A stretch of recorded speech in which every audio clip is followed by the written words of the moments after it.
instills confidence.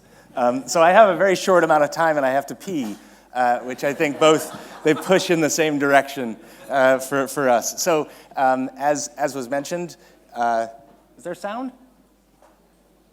Oh, I hope there's sound. Yeah, there we go. So this is Buzzfeed Motion Pictures. Those of you who recognize Muybridge, in that the classic, the first motion picture, it was of a horse and it was running and it was this incredible feat.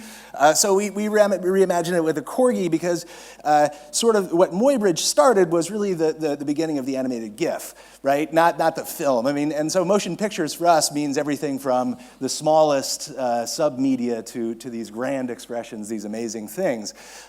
So what David asked me to talk about was why I love media right now, and I think it came out of the fact that I sort of embraced the trivial and the ephemeral, and have stayed in that world for quite a long time in my career, despite people thinking that I might make television shows and things like that. So I'm going to sort of describe my love affair with the media to you and why I think it's important and beautiful. And I made sex toys in Japan. I want to appropriate that statement from before because it's probably the best thing I've ever heard in a talk. And I'm going to just use it in every talk, I think.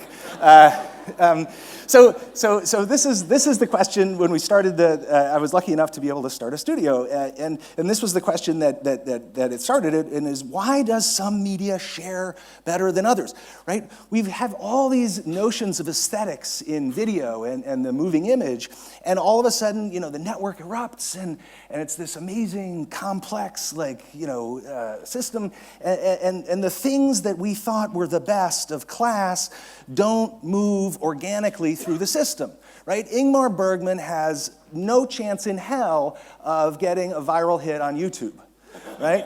And there's something very, very fundamentally interesting about that. And the question became, what is this mechanic that makes certain things share more than others? And so for me, this is the kind of a very profound image. And do you recognize the image, yeah? And so beyond Captain Picard, this is it's the facepalm, exactly, right? And this image is all over the web. I mean, like Google facepalm, you're going to see iterations of this, with text below it and the double facepalm. There was a moment where, both of the captains did at the same time. And but from a media standpoint, the image itself is not worth all that much, right? It's not a beautiful image. We wouldn't hang it up on our wall. And so the question is, why does it proliferate through the network so much? And I would say that partially it's because it comes through on a promise that literature sort of gave us a long time ago, which is when a picture is worth 1,000 words, right? And this is the instantiation of it because this image, if you drop your cell phone in the toilet, describes how you are feeling about how radically stupid you are and what a waste of humanity you are, ultimately better than any paragraph than you could write, right? And this isn't like, mind-numbingly crazy. We do this all the time, the appropriation of images in emoji, right? And these things get across feelings better than other things, right? If you're excited to go out on a date with someone, it's better to send them the puppy. The puppy gets it across better than I'm so excited, exclamation mark, exclamation mark, exclamation mark. And the same goes, if you want to tell someone that you love them, look at the sloth, for God's sakes. It's handing the flower over, right? I mean, the kids are hugging. It's overwhelming. And then sadness, of course, it's the same thing. I mean, Batman with the swing in the rain.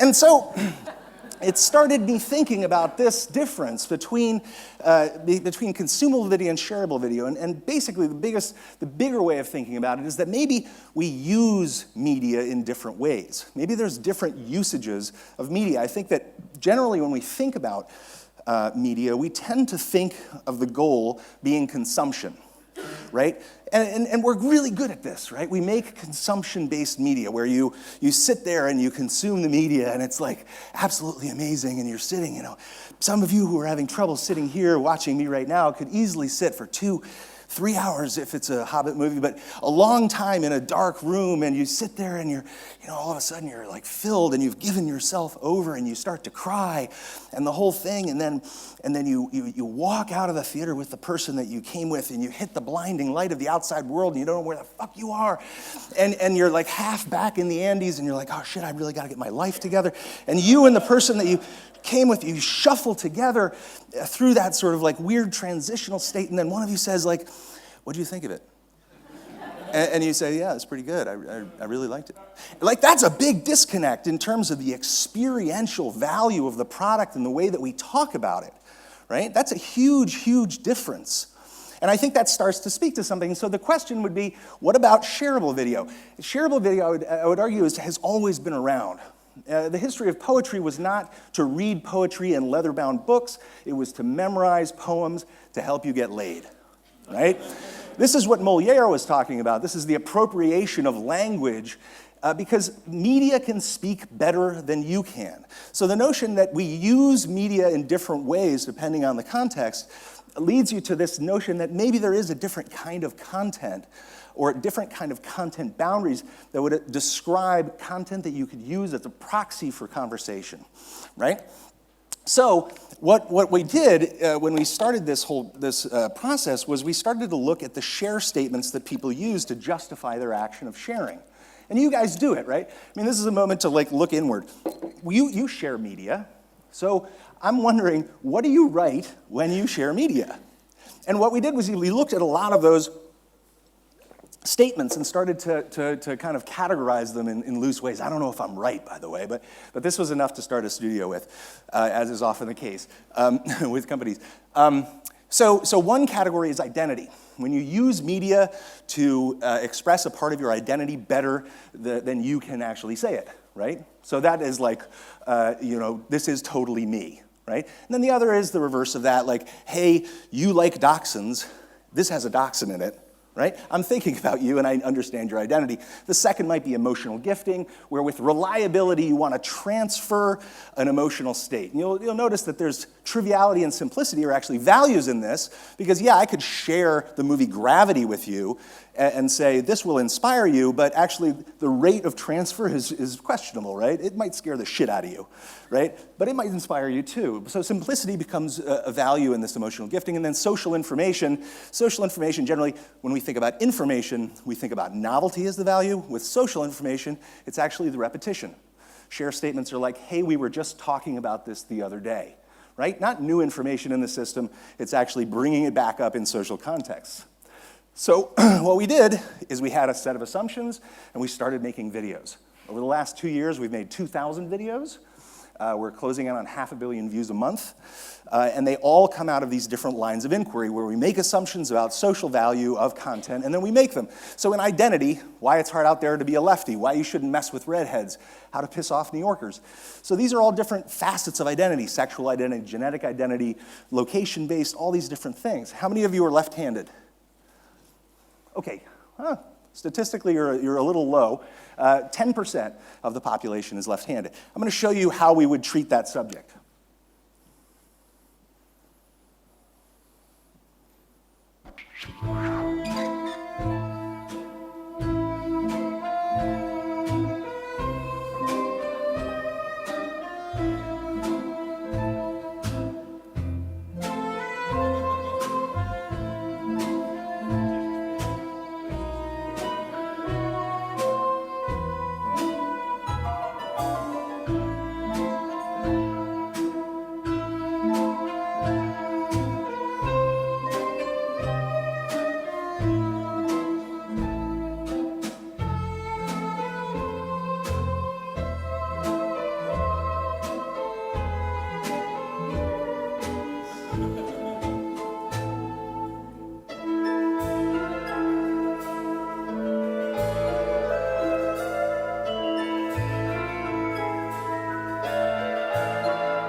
So those of you who are left-handed, did it resonate at all, yeah? Oh yeah, so these are the kinds of share statements that we look for, and we look for sharing. We look for people sharing with each other, and we look for the quality of those kinds of shares. And you can see people start tagging each other and saying, oh, I finally get it, right? And they're talking about revealing some sort of aspect of their self. And this is what's really interesting to me, is that in the notion, like in media broadly, we take in the consumption-based paradigm of audience. And that's the primary way we think about programming and creativity. And in the traditional model, what I do is I say, you know, you people came here, and there's a certain number of slots I have to program against. There's a certain number of things. So I need to understand what you like so you don't leave and you don't come back. Right? And so over time, you get this notion of relatability, which becomes generality, just rationally as a market, and then that becomes regression to a mean, right? And things start to sound the same, and you get the same sorts of programming, which is actually a good choice if you're trying to build an audience monopoly. But the other model in the social world is that audience kind of disappears, the notion of audience. So 65% of the views that we get do not come from people who are seeking out a particular place. It's in the stream. It's in that flow that comes across through social behavior, through SMS sharing, through, you know, all the social networks, which apparently we're not supposed to use anymore, which really screws up my whole business. But you know, I'm willing to, you know, program content for the hackers as well. So on this other side, you have this notion where things that would be called niche, like programming content for left-handed people, would be an idiotic decision in Hollywood. Right? For us, it's amazing because you get this incredible spread where the content finds the people that it's most important to, and that's why we have hits like What It's Like to Be Raised by an Asian Immigrant Parent. Right? We have these incredibly niche categories of content, and the great thing about it is that it starts you on this really interesting chain of challenging a lot of the assumptions that you have around media and the structure of media. This is my favorite post-structuralist quote, right? In the 50s, when Susan Sontag and Duchamp and Roland Barthes were all of a sudden realizing the audience mattered at all, which was kind of an amazing moment. He wrote this: "The creative act is not performed by the artist alone. The spectator brings the work in contact with the external world by deciphering and interpreting its inner qualifications, and thus adds blah, blah, blah." So I'm going to show you a piece and show you how that actually comes across in the way that I think about making media and where the value of that transaction is. If you can pull sound. Not how you fold the towels. It doesn't matter how you fold a towel. It does matter how you fold a towel. If you want it to fit in the closet, you have to roll it. Oh my God, could you chew any louder?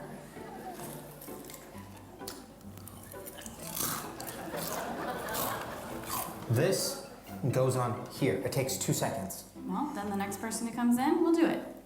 That's not the point. Hey, did you throw away my leftovers? No. I could have Oh, you bitch. What did you call me? Nothing. The toilet paper goes over. It's printed that way so you can see it. No, the toilet paper goes under so that the cats don't get at it. That makes no sense. What do you want to get for dinner? I don't really care. Then just pick something. You choose. Told you. Shut up. I don't see why I have to put the utensils face down. Because when they're sticking up like that, if someone trips and falls, they're going to impale themselves and die. That's literally the stupidest thing I've ever heard. I'm not playing this game where I list every single thing and you shoot it all down. I'm not doing this again. Well, then I don't know what to tell you. Oh my gosh, watch this. This is the best line. Did you watch this without me? You weren't home! Seriously, 6 more inches and it's in the sink. Well, then put it in 6 more inches. I get it. You can watch the rest of it online, and this is a part of a series, and the performers are an actual married couple. He's actually an editor at Buzzfeed, but you start to see where this is like these sorts of things. It's not a mini Godfather, right? This is not an encapsulated piece of media where the artist's vision needs to be brought to you in its full form, and either you get it or you don't. No, it's a pretty simple piece of media, right? Where we're looking at something that has strong social value, thinking about specifics that actually relate to people, and then these people add the complexity in. That's what sort of a post-structuralist vision of media is that the complexity is actually in the relationship because the media means something different in each one of these transactions. And what it means is that there's a very different way of thinking about aesthetics generally, where there's something called the network aesthetic, which is so goddamn beautiful, right? But it has nothing to do with visual aesthetics necessarily. Oh shit, that turned red. It has all these different qualities in it. And so this is the question, there's two modes of consuming media right now. One is the garden, which is this kind of highly walled off space where very, very beautiful, expensive media is sitting there for you to consume and feel and eternally. And then there's this stream which is just flowing and serendipitous content which more and more people are choosing to live inside of and spend time in. And the question is, who's programming for that stream? And what kinds of values do you think about programming for that stream? It's a diverse place. It values diversity of ideas, diversity of viewpoints. There's a lot of things that are niche that actually work incredibly well there, that blossom. I won't be able to make that point, but I'm going to make one last point, which is in this space, we think about it as crushing. And the amazing thing about crushes, and you've had one, is when you have a crush, the person doesn't change. Right? It's the attention that you pay to the person that changes. They're the same, but all of a sudden you notice the wrinkle on the smile and the little weird ticks in their laugh. And that's what's happening right now with humanity, is that we're falling in love with the mundane, the small, and there's the opportunity in media right now. Because one of the gifts that the network has given us is not having to feel alone anymore. And I think about it every time I search for something and you start a phrase. Why is there a pain? And it auto-completes in my left side. And you're like, oh my God, there's other hypochondriacs out there just like me. And we see this again and again in media. And so I'll stop there and just encourage you to think about the value of the trivial as something that signifies something much greater, the beauty of the network. Thank you.